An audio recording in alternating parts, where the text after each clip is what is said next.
Hello दोस्तों, स्वागत है आप लोगों का लिटरेरी सिनॉप्सिस यूट्यूब चैनल में। तो यार आज की इस वीडियो में हम लोग ग्लिम्पसेस ऑफ इंडिया को पढ़ने वाले हैं।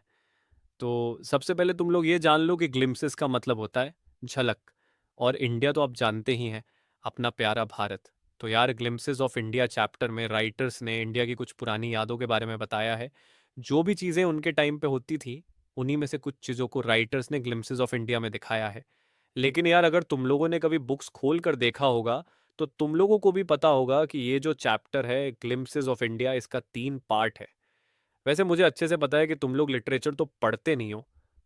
लिटरेचर का याद आएगा बस एग्जाम के एक दिन पहले। क्यों? सही बोले ना? पढ़ ले भाई, लिटरेचर भी पढ़ लिया कर थोड़ा। तो यार जैसा कि मैंने बताया कि ग्लिम्पसेस ऑफ इंडिया 3 भागों में बटे हुए हैं, और इस चैप्टर में हमें मिलती है भारत के 3 अलग अलग हिस्सों की 3 छोटी मगर मज़ेदार कहानियाँ। फर्स्ट पार्ट है अ बेकर फ्रॉम गोवा, जहां हम जानेंगे गोवा के पुराने ज़माने के ब्रेड बनाने वाले यानी पैडर की कहानी। ये सिर्फ ब्रेड नहीं बेचते थे, ये लोगों की जिंदगी का हिस्सा थे। सेकंड पार्ट है कुर्ग, जिसमें हम पढ़ेंगे कर्नाटक के एक सुंदर जिले कूर्ग के बारे में, जो कि वीर सैनिकों की धरती है और जहां की कॉफ़ी की खुशबू और पहाड़ों की हवा सबसे ज़्यादा फेमस है। थर्ड पार्ट है टी फ्रॉम आसम। इसमें हम लोग सफ़र करेंगे असम के चाय के बागानों का, जहाँ से दुनिया की चाय बनती है।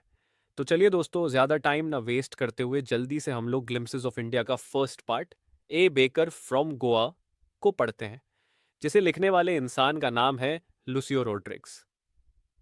तो चलो दोस्तों, चलते हैं गोवा वाले बीच पर, वहाँ की लड़कियों को देखने नहीं, बल्कि वहाँ के फेमस ब्रेड को टेस्ट करने। तो दोस्तों, इस कहानी में राइटर हमें अपने बचपन की यादों के बारे में बताते हैं।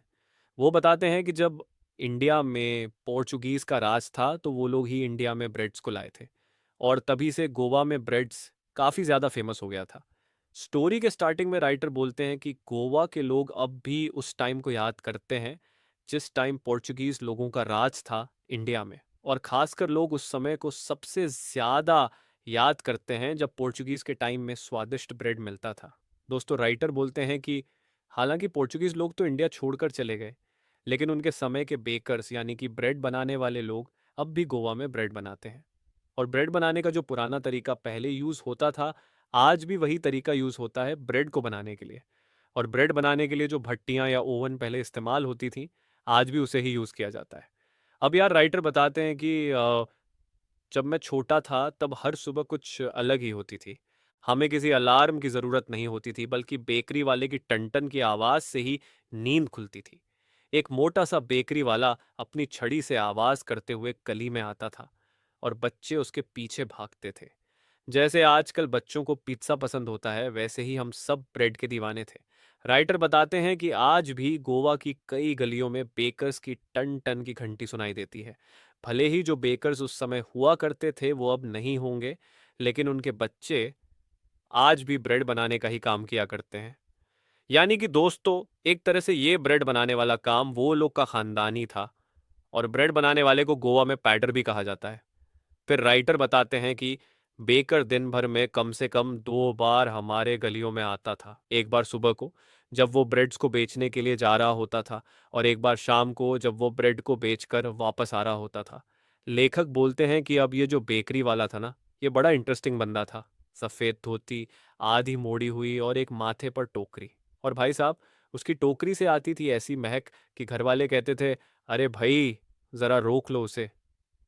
और फिर वो बोलते हैं कि जब बेकरी वाला आता था, तो वो ना सिर्फ ब्रेड लाता था, बल्कि वो घर की लेडीज लोगों को गुड मॉर्निंग भी विश करता था। राइटर पुरानी बातों को याद करते हुए बताते हैं कि बेकर्स 2 तरह के ब्रेड लाया करते थे।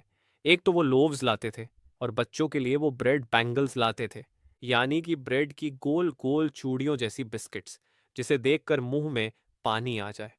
कभी कभी वह त्योहारों या खास मौक़ों पर एक खास तरह की ब्रेड भी लाता था, जिसे बोल या मीठी ब्रेड कहा जाता है। और घर की महिला को अपनी बेटी की सगाई के अवसर पर सैंडविच जरूर बनाने होते थे। दोस्तों, ये दिखाता है कि ब्रेड सिर्फ खाने के लिए नहीं, बल्कि हर खास मौके का हिस्सा थी। राइटर बताते हैं कि चाहे शादी हो, त्योहार हो, या कोई खास मेहमान आ जाए, सब जगह ब्रेड जरूरी थी। इमेजिन करो, अगर शादी में पाव नहीं मिला तो दूल्हा कहेगा मैं बारात वापस ले जा रहा हूं। वो एक टाइम था दोस्तों जब ब्रेड खाना शान की बात होती थी, और अगर किसी की शादी में पाव ना हो तो समझो शादी अधूरी रह गई। दोस्तों जैसे अभी के टाइम में पिज्जा खाना एक शान की बात होती है, जस्ट उसी तरह उस समय ब्रेड खाना शान की बात होती थी। एक तरह से समझो तो आज भी हम लोग ब्रेड ही खा रहे हैं पिज्जा के फॉर्म में। वो बोलते हैं कि ब्रेड हमारे कल्चर का हिस्सा था। और सबसे मज़ेदार बात यह थी कि उस समय की ब्रेड आज की तरह पैकेट में नहीं आती थी। वो तो ताज़ा ताज़ा गर्म होती थी, सीधी बेकरी से। अब बात करते हैं बेकरी वाले की लाइफ की। ओ भाई साहब क्या स्वैग था। बेकरी वाला था इतना पैसे वाला कि उसके पास था अपना घर, नौकर, पालतू डॉग और बुलेट नहीं लेकिन साइकिल तो ज़रूर थी। बेकिंग उनके खानदान का धंधा था, एक पीढ़ी से दूसरी पीढ़ी में जाता हुआ बिजनेस। राइटर बताते हैं कि उस समय में बेकरी का बिजनेस बहुत ही ज़्यादा प्रॉफिटेबल होता था। यानी कि जो भी लोग बेकरी का बिजनेस करते थे उन लोगों को किसी भी चीज़ का कोई प्रॉब्लम नहीं होता था। यानी कि वित्तीय रूप से वो लोग अच्छे होते थे। तो दोस्तों, अ बेकर फ्रॉम गोवा सिर्फ एक कहानी नहीं है, ये एक एहसास है जो हमें बताता है कि कैसे छोटे छोटे लोग हमारे बड़े बड़े यादों का हिस्सा बन जाते हैं। तो यार आई होप कि आप लोगों को ये छोटा सा स्टोरी पसंद आया होगा। तो चलो अब जल्दी से इसके इम्पोर्टेंट थीम्स को देख लेते हैं। तो पहला थीम है नॉस्टैल्जिया एंड चाइल्डहुड मेमोरीज। दोस्तों इस कहानी में राइटर अपने बचपन के दिनों को याद करते हैं जब वो बेकरी वाले की घंटी सुनकर दौड़ते थे और ताज़ा ब्रेड की खुशबू से मोहल्ला महक जाता था। सेकंड थीम है Portuguese culture and their influence. तो जैसा कि हम लोगों ने देखा कि इस कहानी में गोवा का कल्चर और पुर्तगाली परंपराओं की झलक मिलती है। गोवा पर पहले पुर्तगालियों का राज था और उन्होंने यहाँ की खाने पीने की आदतों में गहरा असर छोड़ा, खासकर ब्रेड बनाने की परंपरा। थर्ड थीम है चेंजिंग टाइम्स। यार कहानी ये भी दिखाती है कि कैसे समय के साथ चीज़ें बदल गईं। पुराने ज़माने के बेकर्स अब थोड़े अलग तरीके से काम करते हैं। अब आओ जल्दी से बोर्ड एग्जाम से रिलेटेड कुछ इंपॉर्टेंट क्वेश्चंस को देख लेते हैं। तो पहला क्वेश्चन है why is the baker considered important in the Goan village. क्योंकि दोस्तों वह हर उत्सव का हिस्सा था। शादी हो, जन्मदिन हो, त्योहार हो, हर जगह उसकी जरूरत थी। वह हर घर तक ब्रेड पहुंचाता था और सामाजिक तौर पर एक प्रतिष्ठित व्यक्ति माना जाता था। अगला क्वेश्चन है how has the role of the baker remain constant in Goa despite the passage of time. यार भले ही समय बदल गया हो पर बेकर्स का काम अब भी वैसा ही है। पहले भी ब्रेड जरूरी थी और आज भी है। बेकर्स आज भी टोकरा लेकर आते हैं, ब्रेड बेचते हैं और रस्मों का हिस्सा हैं। ये पेशा पीढ़ी दर पीढ़ी चला आ रहा है।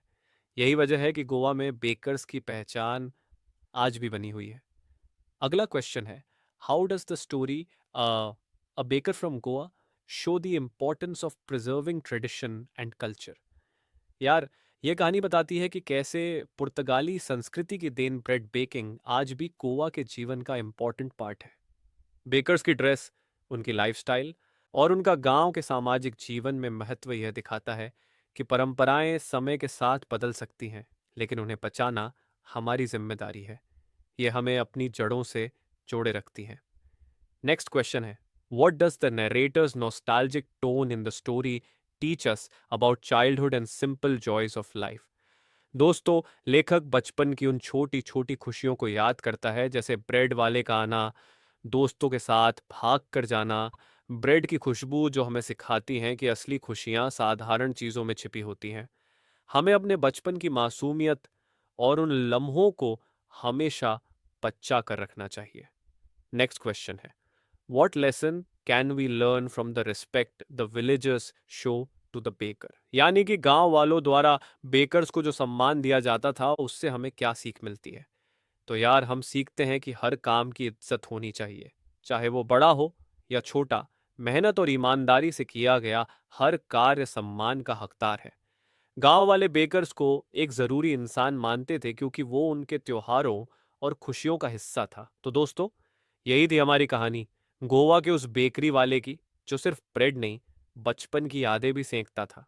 यार कसम से अब तो मुझे भी लग रहा है कि मैं अगली छुट्टियों में गोवा जाकर पाव खा ही आऊं। और हाँ, अगर ये वीडियो देख के तुम्हारा भी गोवा जाने का मन कर रहा है तो वीडियो को लाइक कर दो, चैनल को सब्सक्राइब कर लो और शेयर तो बनता है अपने उन फ्रेंड्स के साथ जो सुबह ब्रेड खा के स्कूल जाते हैं। दोस्तों, अगली बार मिलेंगे एक और मस्त कहानी के साथ।